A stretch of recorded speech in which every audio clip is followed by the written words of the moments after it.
Hello guys, welcome to my channel, the Owners Motovlog. So ito po yung ginawa namin. Nagkabit po kami ng dual horn sa Raider 115. So ito po yung setup po namin. So, check nyo po. So ito, yung sa ground, nakaka-connect siya sa body ground. So itong red na to, tsaka dito, ito yung nakakabit sa 87 na socket.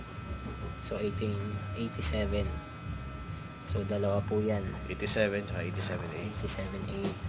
Ito 87 tsaka 87A.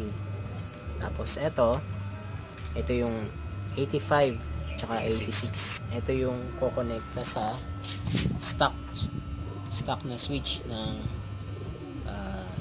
horn natin. Tapos itong red na to, ito yung kukonek sa positive. Ito yung 30. Ayan po. So testing po natin.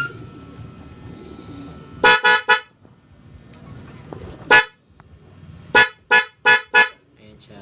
Ganyan siya kalakas.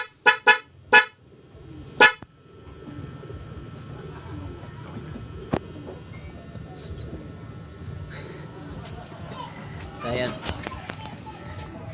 ayan po guys, nakita nyo naman po kung gaano siya kalakas.